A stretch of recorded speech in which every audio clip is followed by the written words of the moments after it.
Tonight's show had recaps, rematches, recaps, and Reggie being blinded by the light. Because the first time they thought it was so horrifying or funny or horror funny. That's a word. It makes as much sense as anything else created put on the show. And also they had recaps. Did I mention fucking recaps? I'm John Renton with my review of WWE Raw. The best way I can describe tonight's show is it was 120% agonizingly motherfucking boring. And it's a shame because creative basically has just fallen asleep in a goddamn quagmire giggity muck where it's just a bunch of blandness and the wrestlers are having to fight out and crawl out of this and try and put on some good efforts in matches, and then they get drugged right back down because Vince McMahon is going to make sure that they ingest that stuff and they are just homogenized, pasteurized, and every, basically, interesting thing about these wrestlers is just scrubbed out. Very few wrestlers stand out, and even some performances that do stand out, you're just like, goddamn, they're basically taking place on a fucking studio set. Which means it's going to be pretty interesting to see what happens when WWE goes back out on tour. They're doing it. AEW is going to be doing it soon. New Japan's been doing it for a while. It's going to be interesting to see how WWE fans react because, let's be perfectly honest, even before the pandemic, they were in dire straits. It is the walk of life. And they're going to be going to some areas. And I really hope that the fans have a good time. I hope the wrestlers stay safe. I hope the fans stay safe. And I do want to mention quickly before I go any further, Alexa Bliss, apparently her pet pig is very sick. Hopefully the pig is going to be okay. It's tough, being a pet person. I've had cats, I've had rabbits, and it really is tough. Regardless of what kind of pet you have, whether it's a pet pig, pet cows, you have a farm, horses, chickens, whatever. Whether you have a sneaky snack, whatever pet you have, it's tough to see something that you cherish, something that you love, suffer. So hopefully her pig will be okay. I want to know what you guys have to say in the comments here because this show just was not very good. MVP introduces Lashley and 5 women. They released an upgrade from last week in this sense. They allowed the women to actually do some more stuff. Also, one looked like she could have lifted the goddamn ring because she was in fucking shape. And at least these women were allowed to, say they were allowed to react and do some stuff. The other ones, maybe they could have reacted and done some stuff, but they basically were just, there to look good and then scream from seemingly a whole different studio. It's like they were in a different county because the screaming was so canned. And then, no, this is not a repeat of last week. I don't think. But then they recap the Lashley, Drew, and Kofi stuff. And can we have a round of applause for WWE Champion, MVP says. There was nobody there. Sonya did it last week, and it was fucking stupid. I know you're trying to prepare yourself for when you go back out on the road, but come on.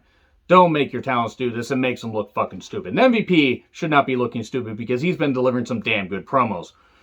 Drew comes out and says, does the Almighty have any balls? Fight me, fight me. And it's the same old stuff, same old song and dance. And then Kofi and Xavier come out because Kofi beat Lashley last week after Drew helped him, taking Lashley's lengthy cane and jamming it into his throat in the most devastating maneuver in all professional wrestling, surprise roll-up. But Kofi basically says, I've beaten Lashley more recently than you. I want a shot. Fair. Pierce shows up and has a theme. Kofi versus Drew tonight. Winner faces Lashley in Hell in a Cell. First pre-tape. Braun Strowman saying, all aboard the Strowman Express. I'm your conductor of destruction. Proud Boy Braun doesn't understand how words work. MVP and Lashley and the women are in the lounge. Again, there's that one that probably moved the furniture herself. Seriously, she was in phenomenal shape. If she's not a wrestler, feature her more. She has a striking look. Anyway, and they all at least seemed like they were having fun. Drew versus Kofi, power versus speed, the reverse Alabama slam into the apron. I'm not going to get too detailed on these matches. This went a while. I mean, it went quite a while. Kofi was always in it, but Drew was beating him down. There was a cool Michinoku driver. Kofi does a cool dive. And then Drew, after doing the Michinoku driver, the Drew driver, man, I really had to shoehorn that in. He gets on the turnbuckles and points at Lashley haha, I'm doing this. And then Lashley and MVP are so angry that they go to ringside. They're sitting down, back from break, and they're doing some more back and forth. And then Drew's outside. Kofi dives into him, sending him into Lashley. MVP and Lashley do good timing attacking both to cause a double DQ. So, oh no, there's no match. No number one contender. Okay, all that for a double DQ. It wasn't the only dodgy finish we get. And then Charlotte and Rhea have an exchange. I'm not a fan of Charlotte. When Charlotte wants to show up, it's not that bad and actually put in some effort, but it looks like she wants to literally be anywhere else. Rhea has a perfect look. She's going to be in Hollywood in 5 to 10 years minimum. Or I'd say maximum, actually. I don't think after 10... she could wrestle till she's 40. I think she's going to get in the movies. But yeah, they're having an exchange about, and Rhea's like, I'm in your head. Nikki Cross shows up and wants to be included. I want to be included. Hi, I'm Nikki Cross. Nikki Cross is really good and hasn't been utilized well. Charlotte basically says, oh, come on, I can beat you in 2 minutes. And then Rhea laughs and says, well, why don't you do that? I'd love to. And then Nikki versus Rhea, 2-minute beat the clock challenge. Why is it beat the clock? Who the hell knows? Rhea basically gets frustrated with Nikki, keeps beating her down the corner. It expires after 2 minutes. This served no purpose, nothing. I don't know what the hell is going on. Nikki celebrated, commentary sells it. This did nothing for Rhea, did nothing for Nikki. If it had been a 10-minute beat the clock challenge, I would have understood it. It was 2 minutes. Seriously, 2-minute matches. Johnny Ace truly is back in power. And then Cruella DeVille, man, got to really work on these puns here. Basically, Cruella de Charlotte, she's showing up. And then first, Pierce basically makes Drew versus Kofi again. And Lashley and MVP won't be able to interfere, and he'll talk to them about that. Charlotte versus Asuka, again, cool, okay. Effort was there. Work was there. Guess what? Don't need to see it again. Really tired of seeing rematches after rematches after rematch, and I get it. You have to just do some stuff, and you have to advance the story, but come on. You're not doing anything for Asuka here. You're not doing anything for Charlotte. The division has moved beyond the need for Charlotte. Not that Charlotte isn't a good athlete, but she adds nothing to the title picture. And they made me not care about an Asuka match. Congratulations. So many commercials. Dreaded roll up 1, 2, 3. Man, cool. All right. By the way, it was that clutch type thing. It was the same finish that Kairi Sane did with Shayna Baszler and Steve Austin and Bret Hart did at Survivor Series 96. And that somehow caused Shayna to lose another match, by the way. Survivor Series 96, no, I mean this. Because Shayna's always losing. Because, of course, Shayna's losing. Because why would you make somebody legit actually win matches? Lashley and MVP are being talked to by Pierce and say, you can't interfere next week. And if you do, you're suspended for 90 days without pay. Okay. Recaps of Cedric and Shelton being kicked out of the Hurt Business. Cedric calls Shelton old about 20 million times, and then Shelton just stands there, and then we're getting $1 million face-off on NXT. Also, we had a Cross Balor package. And Quarian Cross. Hoo-hoo. Yeah, I wonder what he thinks about Drake being fired, justifiably. Hopefully Drake Wirtz ends up, penniless in a ditch. So anyway, Cedric versus Shelton. This feud feels forced. It's not that these guys aren't really good athletes. Cedric is just being this guy's just running him down because he's old. He continued to trash talk, and then there were triple Germans or whatever, which means that you better hide the phone cords in the pillowcases.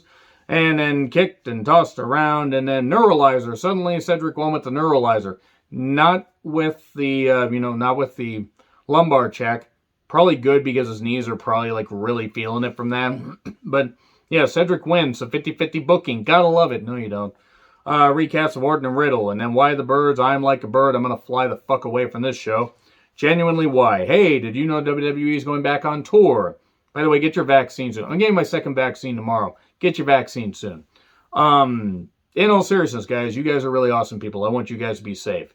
So Morrison talks about, being Moisty and the most moisty superstar in WWE history, and how fans will soon be in his splash zone. Stop thinking about it, Morrison fangirls watching. I know you're thinking about it. Stop it. Get some help. Riddle versus Xavier.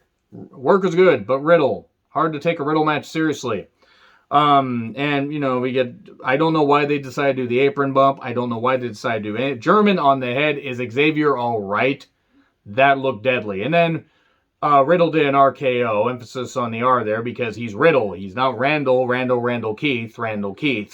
He does that and he looks angry or tries to. And then we're getting Charlotte versus Rhea at Hell in a Cell. So after Asuka won last week, now I guess Charlotte won and it's 50-50 and now we're just having her win. Cool. That's all I gotta say. Oh, it's Styles versus Cracker Commander Riker. Omos was told to stay in the back, and Elias attacks, and Cracker Commander Riker, the former gunner, beats AJ Styles. So AJ Styles is fucking done.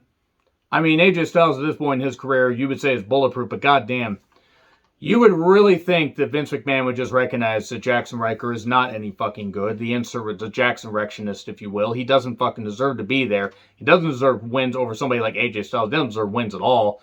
Almost charges them both. He should have thrown Riker head first through the goddamn LED board, and maybe his kids and, wife could have watched and said, see, maybe you should leave this failure of a human being and actually go be with somebody that will raise you correctly, that believes in science, that believes in races being equal. And if you agree with Jackson Riker, by the way, just want to say, toodle on out, get the fuck out. So anyway, yeah, they recapped Humberto getting injured. Apparently it was just a stinger because he was back this week. Jeff, don't ever talk again. Man, Hardy. Jeff should not be wrestling anymore. Same with Matt. Humberto versus Sheamus. Again, it's like a cruise missile. Okay? He did the dive. Roll up with tights. 1, 2, 3. Sheamus cheated to win and beat the shit out of him, and then Ricochet jumps down. And 2-on-1 beatdown. Humberto and Ricochet as a team. Goddamn. What the fuck? Shayna wants Reggie to stay in the back. Just stay in the back of the bus, the arena, the whatever. Stay somewhere. Stay somewhere, Reggie. She doesn't want you there. She doesn't want you, man. God, she basically just eviscerated the fight. She might as well cut his goddamn dick off right there. Which Shayna might have done. I mean, she bit Becky for absolutely no goddamn reason last year. That was weird. And then, by the way, Eva's coming back. Eva did a promo earlier about hard work, like being in Hollywood. And that movie Hard Kill, if you haven't seen Hard Kill, it's shit. She's doing workouts, and basically she hates people that kneel during their workouts. If you get it, you get it. Nia and Shayna didn't get a TV entrance. And then we get Natty and Tamina versus Shayna and Nia. Women's tag titles again. It was good when Nia wasn't in the ring. And that's saying something because I don't really like Tamina in the ring. Reggie shows up, and then Shayna's thrown off. We get a cat fight. And then Reggie distracts, costing Shayna the victory. Pyro at the stage when Reggie tries to leave, he gets blinded by the light. Shayna then gets rolled up. 1, 2, 3. Shayna's getting rolled up so goddamn much, she might as well open up a goddamn bakery. Shayna then checks on him and says, I'm going to beat you up, you Cirque du Soleil sommelier freak. That was good. And there we go. That's it. Fuck this. And fuck the fact, by the way, that Jackson Riker beat AJ Styles. Seriously, just pay AJ Styles to stay at home, if that's what you're going to do. And almost impressive speed from him. That's all I gotta say. Agree, disagree with what I said. Like, share, subscribe, Twitter handle in the description. I'm John Ritlin. I'll see you soon.